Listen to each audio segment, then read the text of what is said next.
Sin duda, una buena historia tiene que tener un gran final, donde la gloria se sirva en copa de oro y pétalos de rosa caigan mientras nos ilumina un rayo del firmamento, aunque a veces no se aplica así. A lo largo de las generaciones se vienen contando relatos que enriquecen nuestra cultura. Claro es que la vida de los guerreros de antaño fue, al menos nos gusta creer, más emocionante. El día de hoy les contaré una historia que hace centenas de años inspira y conmueve a los más aguerridos interesados en la vida y en la muerte, en los guerreros y sobre todo en los samuráis. Esta, camaradas, es una historia única.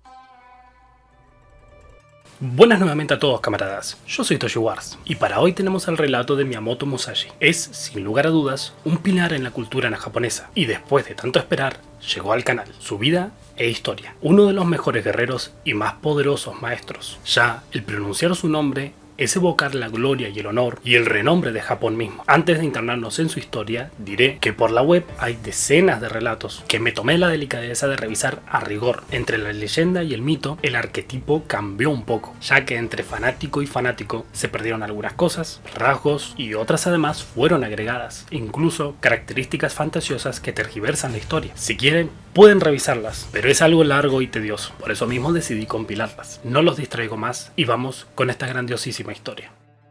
Su juventud es poco clara. Arrancamos con todo, camaradas. Dicen por aquí y por allá que nació en marzo de 1584. En esta época feudal, Japón era zona de conflictos, pactos bastardos y aguerridas batallas. Según el libro de los 5 anillos, el Gorin no Sho, libro que él mismo escribió, se afirma que nació en la provincia de Harima. Como padre tuvo a Shinmen Munisai, un artista marcial y maestro de la espada, sobre todo del yute y del tachi. Él, a su vez, era hijo de Hirata Shogen. Respecto a su muerte, tumba dice que murió en 1580, lo que generó un larguísimo debate porque los vestigios son muy confusos y totalmente contradictorios, pero sí es cierto que perteneció a la provincia de Mimasaka. Los ancestros de Musashi eran del clan Harima, fueron muy poderosos. Su abuelo, Hirata Shokan, fue amo del castillo de Takeyama y además un importante señor. Pese a eso, su familia no lo acompañó como se hubiese querido. A los 7 años de edad, su padre Munisai murió o desapareció, casi cerca de cumplirse un año de que su esposa falleciera, por lo que a Musashi lo encaminaron bajo la tutela de un sacerdote, o sea, con su tío. Fue huérfano durante la época de las campañas de unificación de Toyotomi Hideyoshi. Su tío persistió a que él estudiase las artes del guerrero, y así lo hizo. Con su carácter forjó una reputación violenta y a menudo se veía involucrado en todo tipo de combates. Incluso siendo joven, su fama comenzaba a adiestrarse. Musashi nunca perdió. Él mismo cuenta la historia así. A los 13 años peleó un duelo por primera vez. Mi oponente se llamaba Arima Kihei. Era un adepto de la espada del Ryu sintoísta. Lo derroté. A los 16 años derroté un poderoso adversario llamado Akiyama de la provincia de Tajima. A los 21 años subí a Kyoto y luché duelos con varios adeptos de escuelas famosas, pero nunca perdí. Y así entonces el relato de cuando tenía 13 años se cuenta así. Arima Kihei viajaba para perfeccionar su arte y conocimiento marcial. Presentó un desafío público en la ciudad. Musashi escribió su nombre en dicho desafío. Un mensajero llegó al templo de Dorin para informar a Musashi que su duelo había sido aceptado. Dorin, su tío, se sorprendió e intentó tomar el duelo en nombre de Musashi. Su sobrino era muy joven. Si bien no había herido el honor de Kihei, estaba totalmente convencido de que la manera de reventar las cosas sería si Musashi se disculpase. Pero al llegar al duelo se presentó sin titubear. Su tío se atemorizó y comenzó a disculparse por Musashi para que no lo asesine, pero para su sorpresa el pequeño se lanzó contra Kihei gritando. Kihei lo atacó con un wakizashi, pero Musashi lo tiró al suelo y cuando intentó ponerse de pie fue golpeado entre los ojos y ahí mismo murió del golpe, vomitando sangre. Las malas lenguas contaron después que no podría haber perdido un duelo así. Arima era arrogante como un samurái, pero era ansioso por la pelea y había comenzado ese viaje para poder perfeccionar su arte, pero no era talentoso en el arte de la espada. Al cumplir 16 años logró un cometido muy importante, abandonar su hogar y peregrinar para perfeccionar sus habilidades. Esto no era algo casual, a este tipo de viajes se los llama Musha Shugyo, traducido como el entrenamiento del guerrero. Se centra en una travesía para buscar experiencia y conocimiento en otro tipo de artes, no solamente en la propia. Cabe destacar que no siempre era necesario viajar muy lejos, pero sí había otro tipo de aventureros que se marchaban a sitios remotos en busca de este cometido. Y entre ellos Musashi combatió contra muchos guerreros pero nunca perdió, desde duelos a batallas completas. Particularmente se dedicó al estudio del camino de la disciplina del camino de la espada, así buscar la iluminación. Con el paso de los años se perfeccionó de manera eximia, sus habilidades no tenían comparación y anduvo errante por Japón ocupado y dedicado a ello. Tal como tenemos en conocimiento, ningún relato detalla que Musashi haya perdido un combate jamás contra todos los guerreros que él combatió, incluso los relatos y las crónicas de las malas lenguas. Pero para comprender más de su suerte y de su sabiduría, él estuvo en la batalla de Sekihara. Ieyasu sucede a Hideyoshi como supremo líder y shogun de todo Japón, y Miyamoto Musashi estaba ahí, en persona, pero en las filas de Ashikaga contra el Ieyasu y el ejército del este. O sea, estaba en el bando perdedor. Se cuenta que la batalla duró 3 días completos. Fue un conflicto realmente muy complejo y muy interesante. Hasta tenemos una campaña de Age of Empires sobre este conflicto. Si desean conocerlo a detalle, háganmelo saber en los comentarios. Siguiendo con Miyamoto Musashi, hay varios relatos que encontrarán que se lo describe y se lo juzga por tener un aspecto bárbaro casi tosco, como un vagabundo sin sitio donde caer muerto, con cicatrices por todos lados y heridas que no terminaban de sanar, y que su espada siempre estaba manchada de sangre podrida. Todo esto muy probablemente sea una mentira, o sea algo falaz que, de nuevo, las malas lenguas decían de él, puesto que en ese momento tenían leyes severas y tradiciones, costumbres que dictaban una conducta que, sin ser muy explicativo, llevaban a las personas a que sean pulcras, más refiriéndose a un maestro como él, convidado a palacios y muchas veces a lujos, pese a la época, claro está. Se cuenta que participó en más de 60 combates, pero algo a destacar es el tipo de educación que recibió, y de hecho que recibían los samuráis en ese entonces, aparte del entrenamiento mental y espiritual el cual su cultura siempre los cobijó. El objetivo era convertir a un guerrero en un buen estratega, apto para matar y para morir con el honor en lo alto. El camino de la espada les inculca el ahínco del combate para ser valientes, y aptos para tomar decisiones con sublime rapidez. La elocuencia de sus actos debía ser perfecta todo el tiempo, sea en el campo de batalla o en una pelea sin renombre, siempre serenos, aún con la muerte desplegando sus alas frente a ellos.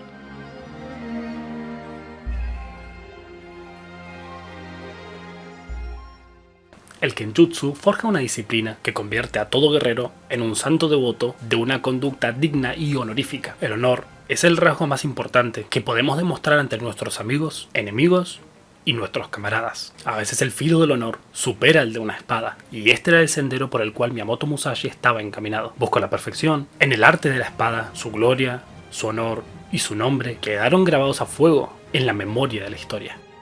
Se cuenta que en el año 1612 tuvo uno de sus duelos más famosos. Este fue contra Sasaki Kojiro, un samurái de renombre y de fama de ser invencible. Pero su duelo contra Musashi no fue casualidad. Según se cuenta, el joven Musashi acababa de cumplir los 29 años de edad y, habiendo escuchado la fama de Kojiro, solicitó audiencia con el señor Hosokawa Tadaoki por el medio de su vasallo Nayaoka, y así entonces le pidió organizar un duelo entre Kojiro y él. Hosokawa lo aprobó y fijó la fecha y el sitio. Sería el 13 de abril de 1612 en una isla que quedaba bastante cerca de Ganryujima. Se sospecha un poco acertadamente que se eligió este sitio tan remoto porque, con todos los alumnos y discípulos de Kojiro, la vida de Musashi se vería aún más amenazada. Muchos lo consideran una cortesía de un señor feudal. Tal como les detallé, hay varias versiones del relato, de hecho hay demasiadas. Los puntos que se comparten son que Musashi llegaba varias horas tarde al duelo. En el camino talló con su wakizashi el mango de un remo, puliéndolo y convirtiéndole en un excelente boken, una espada de madera maciza. Al llegar a la isla apareció Kojiro, y pese a que haya sido un samurái con una habilidad impresionante, un arte y un conocimiento superior, estaba realmente muy molesto. Musashi saltó de la barca y caminó sobre el agua hasta la arena. Aquí el relato se torna extraño por los detalles entre las versiones. Dicen que se impacientó tanto que se desquitó, que se acercó gritando. Otros cuentan que Musashi llegó tarde para impacientar a su oponente,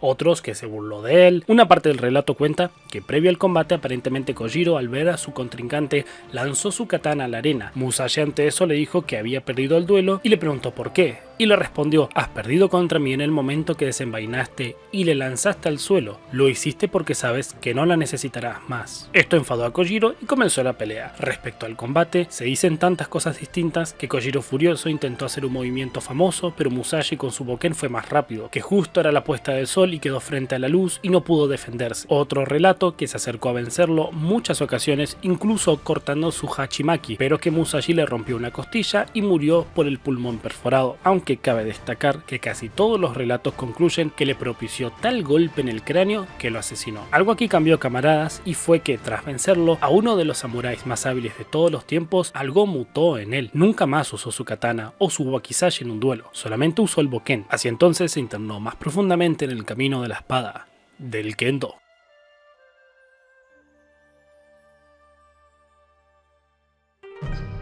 Al pasar los años fue adquiriendo más habilidad en la escritura y en la caligrafía, un arte en toda la cultura japonesa. De hecho, entre sus letras, comenta que llegó a entender el arte de la estrategia cuando tenía 50 años. Así dice: el verdadero arte de la espada no puede ser entendido desde los estrechos confines del mero manejo de la hoja. Cuando comprendas el camino de la estrategia, no habrá una sola cosa que no puedas entender, y verás el camino de todas las cosas. Musashi es conocido por los japoneses como Kensei, es decir, esgrimista divino o santo de la espada, pero aún así, ante todo, su filosofía pasó a oídos de los eruditos, sabios y los abocados en las artes y las letras, no solo a los guerreros, señores de las guerras y jefes de clanes. Comenzó pronto a ser parte del gran folclore japonés. Retomando la historia de su vida, formó parte incluso de asaltos a castillos y fortalezas. Era un experto en el combate no solo por el arte del duelo, sino también de la guerra, algo completamente distinto. Entre los años 1615 y 16 tuvo la oportunidad de adquirir más experiencia en el arte de la guerra. Tokugawa Ieyasu estaba sitiando la fortaleza de Osaka, donde se habían resguardado los insurrectos partidarios de la familia de Ashikaga. Musashi se unió a las fuerzas de Tokugawa durante las campañas de invierno y las de verano, luchando así contra aquellos que habían combatido junto a él en su juventud en la batalla de Sekigahara, uno de los eventos más importantes en la historia de Japón, cuyo relato se merece un video particular. Miyamoto adoptó a varios muchachos durante sus aventuras, entre ellos están los nombres de varios huérfanos que sirvieron como vasallos. Iori, un huérfano el cual rescató de la provincia de Dewa en sus viajes, fue un samurái de Tadasade, y varias fuentes de crónicas confirman que fue adoptado por Musashi. Mikinosuke y su hermano Kurotaro, cuyo padre, Shimamonosuke, murió en el asedio de Osaka. Mikinosuke se convirtió en un vasallo cercano de Honda Tadakoki. Este poderoso daimyo acabó enfermando de tuberculosis y falleció al cabo de un año. Mikinosuke cometió seppuku en honor a su señor, apenas pasaba los 20 años de edad. La leyenda dice que la tumba de este samurái detalla su linaje, además de Musashi, como su padre adoptivo. Takemura Yoemon fue otro de sus probables hijos adoptivos. Heredó y continuó el legado de Musashi, entrenando duelistas y esgrimas consagrados. Aunque debo destacar algo, camaradas, todos los elementos de estos relatos son testigos de las crónicas, sí, por supuesto, pero muchos destacan por la coincidencia de las personas frente a los eventos que convergen en esta época, y dada a la poca veracidad que fue comprobada en la biografía de Musashi, debo hacer esta salvedad.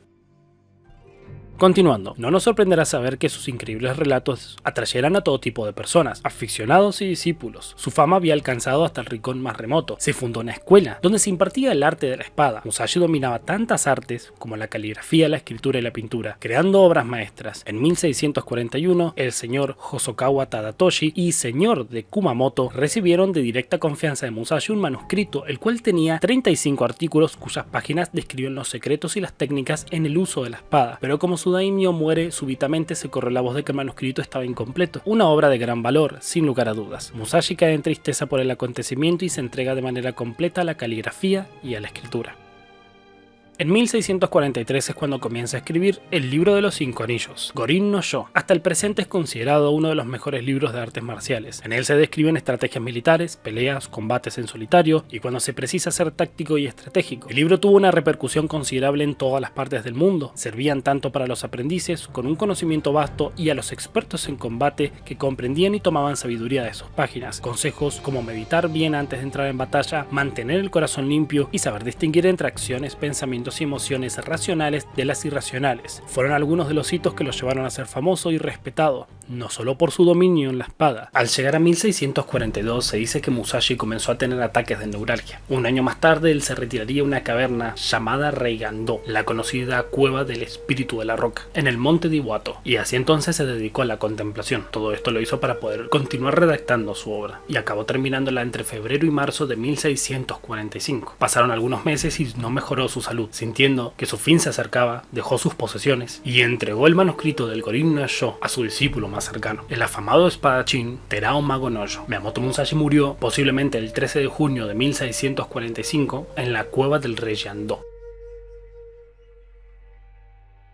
Si bien la historia de Miyamoto es un poco confusa y algunas partes de su vida fueron contadas de otra manera y por muchas personas de manera distinta, esta historia que les conté es el relato más fidedigno en lo que respecta a su biografía. ¿Por qué? Porque coincide con los acontecimientos de la época en lo que sería el Japón feudal. Parece imposible que una persona tan famosa esté rodeada de tanto misterio y de falsos relatos. Realmente es muy curioso porque hay tanto misterio. Si se ponen a leer, encontrarán que esos fragmentos un poco fantasiosos abundan, sobre todo porque hay historias que son realmente improbables. Algunos incluso son como si Miyamoto Musashi tuviese un sable de luz que desintegraba piedra compacta con su espada, lo cual no estaría nada mal.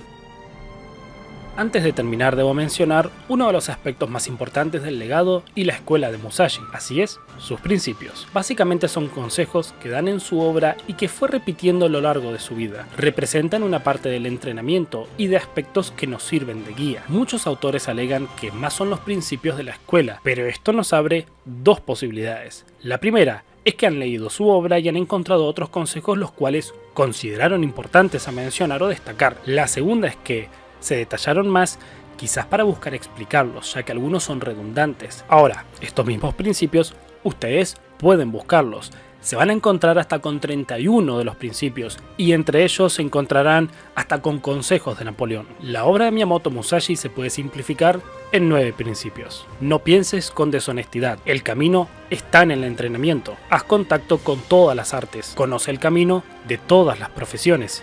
Aprende a distinguir las ganancias y pérdidas en los asuntos materiales. En todas las cosas, ten por costumbre un juicio intuitivo. Debes saber instintivamente lo que ves. Presta atención a cada detalle, incluso aquello que no puede ser visto, y no hagas nada de que nada sirva.